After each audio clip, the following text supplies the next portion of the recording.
1,600 കൊല്ലം ഒരു സമുദ്ധാരകനായ ഒരു റസൂലിന്റെ ജീവിതം കാണാൻ ഭാഗ്യമില്ലാത്ത ലോകമായപ്പോഴാണ് മുഹമ്മദ് മുസ്തഫ സല്ലല്ലാഹു അലൈഹി വസല്ലമ തങ്ങളുടെ നിയോഗം.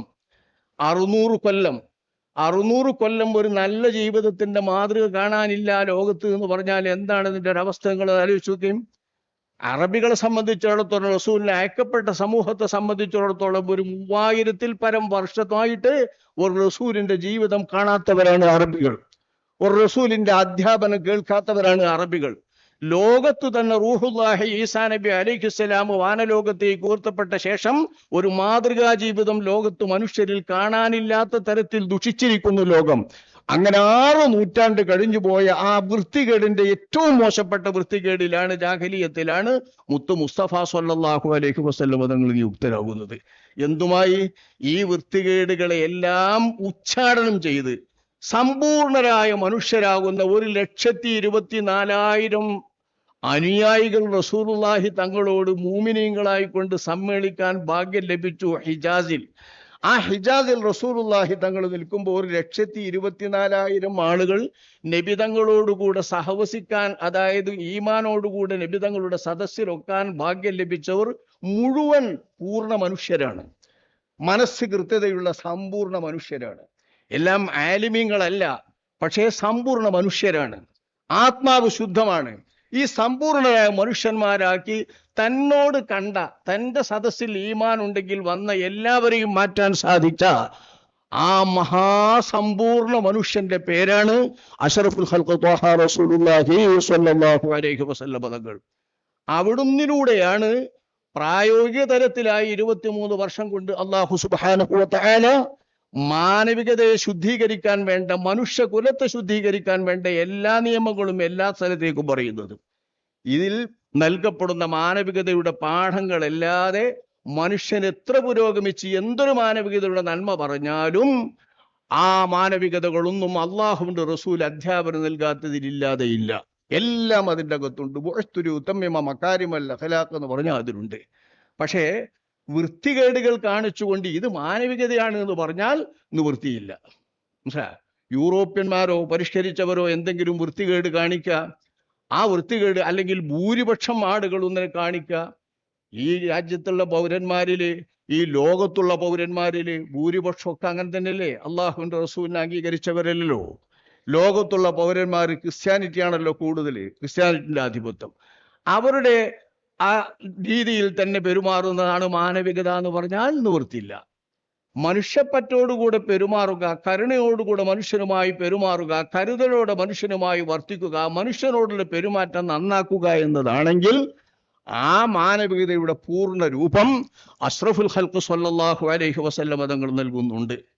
പക്ഷേ എല്ലാ മാനവികതകളും ഒരുപോലെ ഒരേ തരത്തിൽ പെരുമാറാൻ പറ്റൂല. അത് കൃത്യമായിട്ട് പെരുമാറണം. നമ്മൾ കാണുക, നമ്മളിങ്ങനെ നടക്കുന്നതിനിടയിൽ നമ്മളെ കൂട്ടത്തിൽ ഒരാൾ വഴിയിൽ പെട്ടെന്ന് വീഴുക. അങ്ങനെ നടന്നുകൊണ്ടിരിക്കുമ്പോൾ വഴിയിൽ പെട്ടെന്ന് ബോധക്കേടായി വീഴുകയാണ്. അപ്പം അവിടെ എന്താണ്? എല്ലാവരും ആ ആളെ ഏറ്റി താങ്ങി ആശുപത്രിയിൽ എത്തിക്കും. ഇത് ചെയ്തില്ലെങ്കിൽ മനുഷ്യപ്പറ്റില്ലാത്ത പെരുമാറ്റമാണത്. മനുഷ്യപ്പറ്റില്ല, മാനവികതയാണ് നമ്മളവിടെ ചെയ്യുന്നത്. തീർച്ചയായും നമ്മൾ ചെയ്യും. നമ്മൾ മനുഷ്യനൊന്നും ആകേണ്ട, ഏത് മൃഗാണെങ്കിലും ചെയ്യും. ഞാനൊരു മനുഷ്യനെ ഉദാഹരിച്ചു എന്നേ പറയുന്നുള്ളൂ. അങ്ങനെ ഒരു മനുഷ്യനെ നമ്മൾ വീടതെടുത്തു കൊണ്ടുപോകുന്നത് മാനവികതയാണ്. ആ മാനവികതയുടെ ഭാഗമായി അവിടെ ജോസഫോ മുഹമ്മദോ അബൂബക്കറോ ചെള്ളിയോ രാമനോ ഒരു വ്യത്യാസം ഉണ്ടാവില്ല. എല്ലാ ആൾക്കാരും അതിൽ കൂടും. ഒരു മനുഷ്യനാണ് വീടാൽ ആ മനുഷ്യനെ പിടിച്ചു കണ്ട് കൊണ്ടുപോകുന്നതിൽ കൂടാത്തവരോ പാവെന്ന് തോന്നാത്തവരോ ആയി ഒരു മനുഷ്യ ഹൃദയമുള്ള ആരും ഉണ്ടാകില്ല. ഇതൊരു മാനവികതയാണ്. ഞാൻ ഇന്നലെ ദാറുസ്സുന്നയിലേക്ക് പോകുമ്പോൾ പെട്ടെന്ന് വണ്ടി നിന്ന് 2-3 വണ്ടികൾ എൻ്റെ മുമ്പിലുണ്ട്. എന്താ നോക്കുമ്പോൾ പോകാനെന്തോ തടസ്സമാണ്. ആ തടസ്സം നോക്കുമ്പോൾ എൻ്റെ ജീവിതത്തിൽ ഈ 70 വയസ്സായപ്പോൾ ഈ ജീവിതത്തിൽ ഞാൻ ആദ്യമായിട്ട് കാണുന്നൊരു കാഴ്ചയാണ്.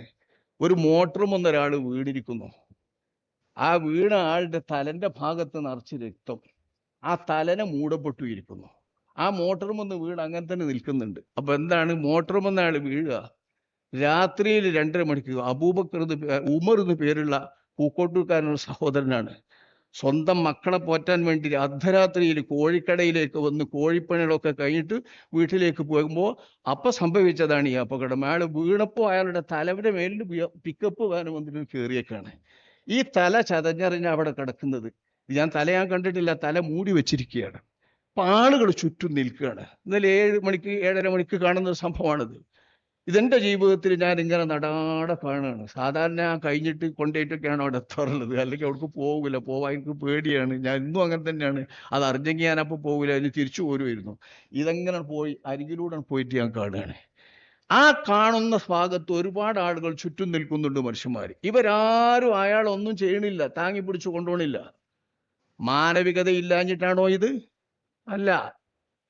താങ്ങിപ്പിടിച്ച് അള്ളാഹു ആ സഹോദരന്, അള്ളാഹു സുബ്ഹാനഹു വ തആല മക്കളെ പോറ്റാൻ വേണ്ടിയുള്ള അധ്വാനം ഫഹുവ ഫീ സബീലില്ലാ. അള്ളാഹുവിന്റെ റസൂൽ പറഞ്ഞിട്ടുണ്ട്, മക്കളെ പോറ്റാൻ വേണ്ടി അധ്വാനിക്കാൻ പോകുന്ന മനുഷ്യൻ ആ പോകുന്നത് ഫീ സബീലില്ലാ, അള്ളാന്റെ മാർഗത്തിലുള്ള പോക്കാണ്.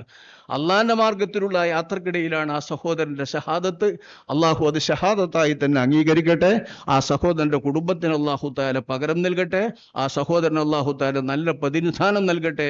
ആ സഹോദരന്റെ പാപങ്ങളൊക്കെ അള്ളാഹു തആല വിട്ടുപുറത്തു മാഫാക്കട്ടെ. പൂക്കോട്ടുകാരൻ മുസ്ലിമായ നമ്മൾ സഹോദരൻ, ഞാൻ പത്രത്തിൽ നോക്കിയപ്പോഴാണ് പേര് കണ്ടത്.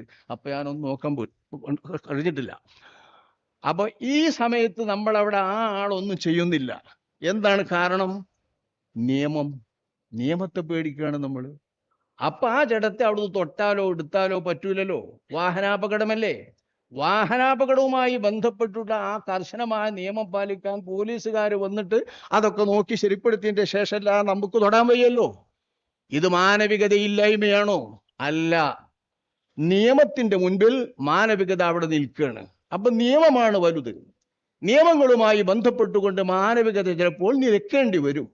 ഇതാണ് നമ്മൾ മനസ്സിലാക്കേണ്ടത്. സാധാരണഗതിയിലുള്ള നമുക്കിടയിൽ നടക്കുന്ന ഒരു സംഭവമാണ് ഞാൻ ഈ പറഞ്ഞത്. ഈ ഒരു കാര്യത്തെങ്കിൽ നമ്മൾ നിയമത്തിന്റെ മുമ്പിൽ മാനവികതയുടെ ഗുണം അവിടെ നിർത്തേണ്ടി വരുന്നു, പെരുമാറ്റം അവിടെ നിർത്തേണ്ടി വരുന്നുവെങ്കിൽ ആ തരത്തിലുള്ള നിയമങ്ങളുടെ സമാഹാരങ്ങളുമായാണ് അഷ്റഫുൽ ഖൽഖ് സ്വല്ലല്ലാഹു അലൈഹി വസല്ലം തങ്ങൾ വരുന്നത്. മനുഷ്യന് വേണ്ടി ഉണ്ടാക്കിയ നല്ല നിയമത്തിന്റെ, കാരണം ഇങ്ങനെ അപകടം പറ്റിയാൽ ആ അപകടത്തിൽപ്പെട്ട മനുഷ്യനിക്ക് കിട്ടേണ്ടതൊക്കെ കിട്ടാനും, അപകടങ്ങൾ ആരാ വരുത്തിച്ചാലോ ഒരു ശിക്ഷിക്കാനും കുറ്റക്കാരനെ നടപടിക്കാനും ഒക്കെ വേണ്ടത് മനുഷ്യവർഗത്തിന്റെ നന്മയാണ്. ആ നന്മ ഉദ്ദേശിച്ചിട്ടാക്കപ്പെട്ട നിയമത്തിന്റെ മുൻപിൽ നമ്മുടെ മനസ്സിൽ നിന്ന് വരുന്ന മാനവികതയുടെ കരുണ അവിടെ തൽക്കാലം തടയപ്പെടുകയാണ്, ബന്ദ് ചെയ്യപ്പെടുകയാണ്, നിയന്ത്രിക്കപ്പെടുകയാണ്. ഇങ്ങനെയുള്ള നിയമം അള്ളാഹു സുബ്ഹാനഹു വ തആല മനുഷ്യകുലത്തിന്റെ പരലോകം നന്നാക്കാനുള്ള ഗുണയിട്ടാണ് റസൂലുള്ളാഹി വന്നത്. ഇഹലോക ജീവിതം നന്നാക്കാനുള്ള ഗുണയിട്ടല്ല. നമ്മളിവിടെ ജീവിച്ചിട്ട് ഈ ജീവിതം കഴിഞ്ഞിട്ട് അവസാനം ഒരു പരലോകം എന്നൊരു ലോകമുണ്ട്. ആ ലോകത്ത് അള്ളാഹു ചോദ്യം ചെയ്യുമ്പോൾ ചോദ്യം ചെയ്യപ്പെടുന്ന കാര്യങ്ങൾ എന്തൊക്കെയാണ്? ആ സമയത്ത് ചോദ്യം ചെയ്യുമ്പോൾ നന്മയായി കണക്കാക്കപ്പെടുന്ന കാര്യങ്ങൾ എന്തൊക്കെയാണ്? തിന്മയായി കണക്കാക്കപ്പെടുന്ന കാര്യങ്ങൾ എന്തൊക്കെയാണ്? വിചാരണയുടെ നാളിൽ രക്ഷക്കുള്ള മാർഗങ്ങൾ എന്തൊക്കെയാണ്? ശിക്ഷക്കുള്ള കേടുകളും കെടുതികളും എന്തൊക്കെയാണ്? കുറ്റങ്ങൾ എന്തൊക്കെയാണ്? ഇത് പഠിപ്പിക്കാനാണ് മുത്തു മുസ്തഫ സ്വല്ലല്ലാഹു അലൈഹി വസല്ലം തങ്ങൾ വന്നത്. ആരുമായിട്ടുള്ള പെരുമാറ്റത്തിലും, മനുഷ്യരുമായി മാത്രം വേണ്ട, അള്ളാഹുവിന്റെ സൃഷ്ടിജാലങ്ങൾ ഏതുമായിട്ടുള്ള പെരുമാറ്റത്തിലും നന്മ എന്താണ്, തിന്മ എന്താണ് എന്ന് പറഞ്ഞാൽ, പരലോകത്ത് നേട്ടം കിട്ടുന്നത് എന്താണ്, പരലോകത്ത് ശിക്ഷ കിട്ടുന്നത് എന്താണ് എന്ന് പഠിപ്പിക്കാൻ വന്ന മുഹമ്മദ് മുസ്തഫ സ്വല്ലല്ലാഹു അലൈഹി വസല്ലം തങ്ങൾ മനുഷ്യൻ എന്ന നിലയ്ക്ക് ചെയ്യേണ്ട എല്ലാ മര്യാദകളും പരലോകത്ത് ഗുണം കിട്ടുന്നതാകുന്നു എന്നും പുണ്യം കിട്ടുന്നതാകുന്നു എന്നും പഠിപ്പിക്കുന്നു. ഇതാണ് മാനവികതയുടെ പാഠം. ഒരു നേരം എപ്പോഴെല്ലാം പല്ലുരക്കണമെന്നാണ് അഷ്റഫുൽ ഖൽഖ് സ്വല്ലല്ലാഹു അലൈഹി വസല്ലം തങ്ങൾ പഠിപ്പിച്ചത്, അള്ളാഹുവിന്റെ റസൂല് പഠിപ്പിച്ചത്. മറ്റുള്ളവരിൽ നിന്ന് തൻ്റെ നഗ്നത എങ്ങനെയൊക്കെ മറക്കണമെന്നാണ് അള്ളാഹുവിന്റെ റസൂല് പഠിപ്പിച്ചത്. മനുഷ്യ സമൂഹത്തിലിറങ്ങുമ്പോൾ എവിടെയൊക്കെ മറക്കുന്നതാണ് യഥാർത്ഥത്തിലുള്ള മാന്യത, മുറുവത്ത് എന്നാണ് അഷ്റഫുൽ ഖൽഖ് സ്വല്ലല്ലാഹു അലൈഹി വസല്ലം തങ്ങൾ പഠിപ്പിക്കുന്നത്. ഒരു സദസ്സിനെ അഭിമുഖീകരിക്കേണ്ടി വരുമ്പോൾ ആ അഭിമുഖീകരിക്കാൻ പോകുന്ന ആളെങ്ങനെയാവണം, അല്ലാത്തപ്പോൾ എങ്ങനെയാവണമെന്നാണ് അഷ്റഫുൽ ഖൽഖ് സ്വല്ലല്ലാഹു അലൈഹി വസല്ലം തങ്ങൾ പഠിപ്പിച്ചത്. ഇങ്ങനെ പഠിപ്പിച്ച അള്ളാഹുവിന്റെ റസൂലിന്റെ ജീവിതത്തിൽ എന്തെല്ലാം നമ്മൾ ചെയ്യുന്നുണ്ടോ? ആ പരിപാടിക്ക് പോരുകയാണെങ്കിൽ ഇപ്പൊ തലയെ കെട്ടിയിട്ട് തമിഴ്നാടിനൊന്ന് നോക്കുമല്ലോ, വൃത്തികേട് വല്ലതും ഉണ്ടോ, തലക്കെട്ടൊക്കെ അങ്ങോട്ടും ഇങ്ങോട്ടും വായിക്കണമെന്നൊക്കെ എപ്പോഴും അങ്ങോട്ടും ഇങ്ങോട്ടും തന്നെ ഇരിക്കാറ്. അതൊന്നും നോക്കട്ടില്ല. അതാരോ കുറച്ച് നന്നായിക്കൂടെ വെച്ചപ്പോൾ എപ്പോഴും അങ്ങനെ തന്നെ ഇരിക്കാറത്. അങ്ങനെ തന്നെ ഇരിക്കാറ്. ആ കെട്ട് എന്താ വട്ടെ എന്റെ മട്ടിന് വായിക്കണോ നോക്കിയിട്ട് ഞാൻ പോരുള്ളൂ. ഇത് ഒരിക്കൽ അഷറഫുൽ ഖൽഖ് സ്വല്ലല്ലാഹു അലൈഹി വസല്ലമ തങ്ങൾ ചെയ്യുമ്പോൾ ആയിഷ ബീവി ചോദിക്കുക, നബിയെ തങ്ങളും അള്ളാന്റെ റസൂലെ തങ്ങളും ഇങ്ങനെ കണ്ണാടി നോക്കുകയാണോ, ജനങ്ങൾ നോക്കുകയാണോ എന്നാ ഈ പറയുന്നത്. ജനങ്ങൾ എങ്ങനെ നോക്കും എന്നെ എന്ന് വീക്ഷിച്ചുകൊണ്ട് കണ്ണാടി നോക്കുകയാണോ? അപ്പൊ റസൂലുള്ള പറഞ്ഞ്, ജനങ്ങൾക്ക് വേണ്ടി അധ്യാപനം നടത്താൻ പോകുന്ന ഞാൻ ഇങ്ങനെ ചെയ്യേണ്ടതുണ്ട് എന്ന് അഷ്റഫുൽ ഖൽഖ് സ്വല്ലല്ലാഹു അലൈഹി വസല്ലം തങ്ങൾ പഠിപ്പിക്കുമ്പോൾ വൃത്തികേടുകൾ പോക്കി ജനങ്ങൾ കണ്ടാൽ ആഭാസം തോന്നാത്ത തരത്തിലായിരിക്കണം ഒരു പ്രബോധകനെന്നും പ്രസംഗകനെന്നും സംസാരിക്കുന്നവരെന്നും ആളുകളോട് വർത്തമാനം പറയാൻ പോകുന്നവരെന്നും പഠിപ്പിക്കുന്നു. ജുമാക്ക് കൂടുമ്പോഴും സദസ്സിരിക്കുമ്പോഴും അത്തർ പൂശി സുഗന്ധ പൂശണം. ഇതൊക്കെയാണ് മാനവികതയുടെ ഇഷ്ടപ്പെടുന്ന എല്ലാ ഗുണങ്ങളും പരലോകത്തിന്റെ പുണ്യകർമ്മങ്ങളായി പഠിപ്പിച്ച ഭൂമിയേരി മുഹമ്മദ് മുസ്തഫ സ്വല്ലല്ലാഹു അലൈഹി വസല്ലമ തങ്ങളുടെ ദീനാണ് മാനവികതയുടെ സർവ്വ സൗരഭ്യവും, മാനവികതയുടെ സർവ്വ സന്തോഷവും, മാനവികതയുടെ സർവ്വ പ്രകാശവും ജ്വലിപ്പിക്കുന്ന ദീൻ. ആ ദീനാണ് നമ്മുടെ ദീൻ. ആ ദീനിന്റെ വഴികാട്ടി അഷ്റഫുൽ ഖൽഖ് സ്വല്ലല്ലാഹു അലൈഹി വസല്ലമ തങ്ങളാണ്. നബി എന്ന മനുഷ്യനെ നോക്കിയാവണം മാനവികത അളക്കേണ്ടത്. നമ്മൾ ദുർബലരായ മനുഷ്യന്മാർ കണക്കൂട്ടുന്നില്ല, ചപ്പലന്മാരെ മനുഷ്യന്മാർ കണക്കൂട്ടുന്നില്ല, നാടോടുമ്പോൾ നടുവ് ഓടുന്ന പ്രകൃതക്കാരനായ മനുഷ്യനെ നോക്കിയല്ല. യൂറോപ്യന്മാര് കാട്ടുന്നത് മുഴുവൻ നല്ലതാണ്, സംസ്കാരമാണ് ധരിക്കുന്ന മൂഢന്മാരുടെ മാനവികത നോക്കിയല്ല നമ്മൾ മാനവികത അളക്കേണ്ടത്. നമ്മൾ മാനവികത അളക്കേണ്ടത് ഇൻസാൻ കാമിലായ, സമ്പൂർണ്ണരിൽ സമ്പൂർണരായ ഇൻസാൻ കാമിലുകളാണ് 1,24,000 വഹി വന്ന അമ്പിയാക്കന്മാരും. അവരിൽ അതിലേറെ സമ്പൂർണരാണ് 313 മുർസലീങ്ങളും. അവരിലെല്ലാം സമ്പൂർണരാണ് മുത്തു മുസ്തഫ സ്വല്ലല്ലാഹു അലൈഹി വസല്ലം തങ്ങൾ. ആ മുത്തു മുസ്തഫായിലൂടെ ശരീഅത്തിലൂടെ കോടാനുകോടി സമ്പൂർണ്ണ മനുഷ്യരാണ് ഈ ഉമ്മത്തിൽ വന്നുകൊണ്ടിരിക്കുന്നത്, നാളെ അന്ത്യനാൾ വരെ വരാനിരിക്കുന്നതും സമ്പൂർണ്ണ മനുഷ്യന്മാർ. ഈ സമ്പൂർണ്ണ മനുഷ്യന്മാരെ സൃഷ്ടിക്കാൻ വേണ്ടി വന്ന മുത്തു മുസ്തഫ സ്വല്ലല്ലാഹു അലൈഹി വസല്ലം തങ്ങളെ മാനദണ്ഡമാക്കിയാണ് മാനവികത നമ്മൾ അളക്കേണ്ടത്. അതനുസരിച്ചുള്ള പാഠമാണ് നമ്മൾ നൽകേണ്ടത്. അങ്ങനെയാണ് ഇസ്ലാമിന്റെ പ്രബോധകന്മാർ മാനവികതയെ കാണേണ്ടത്.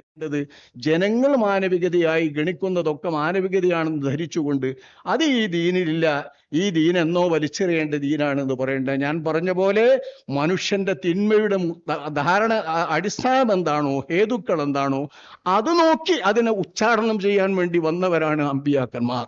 ആ തിന്മകളല്ലാതെ, അതിന് പേരുമാറുകയല്ലാതെ ഒരിക്കലും തിന്മകൾ പുതുതായി ഒന്നും ഉണ്ടാകുന്നില്ല. പണ്ടത്തെ തിന്മ തന്നെയാണ് എന്നും ഉണ്ടാകുന്ന തിന്മ, എന്നും ഉണ്ടാകുന്ന തിന്മ, നാളെയും ഉണ്ടാകുന്ന തിന്മ. ആ തിന്മക്കെതിരെ നന്മയെ ജ്വലിപ്പിക്കാൻ വേണ്ടി വന്ന മുഹമ്മദ് മുസ്തഫ സ്വല്ലല്ലാഹു അലൈഹി വസല്ലമ തങ്ങളെ മാനവികതയുടെ മാനദണ്ഡമായി കണ്ടുകൊണ്ട് പ്രസംഗിക്കണം, അങ്ങനെ സംസാരിക്കണം, അങ്ങനെ വിഷയം പഠിക്കണം, അങ്ങനെ ഇസ്ലാമിനെ അവതരിപ്പിക്കണം. ഇന്നത്തെ കാലത്ത് വിശേഷിച്ചും അവതരിപ്പിക്കണം. അതിന് അല്ലാഹു തൗഫീഖ് നൽകട്ടെ. അതിന് പ്രചോദകമായാണ് ഈ മീലാദ് ക്യാമ്പയിന്റെ വിഷയം മാനവികത, തിരുനബിയാണ് മാനദണ്ഡം എന്ന പ്രമേയം വെച്ചത്. അല്ലാഹു അനുഗ്രഹിക്കട്ടെ. വൽഹംദുലില്ലാഹി റബ്ബിൽ ആലമീൻ. അസ്സലാമു അലൈക്കും വറഹ്മത്തുള്ളാഹി.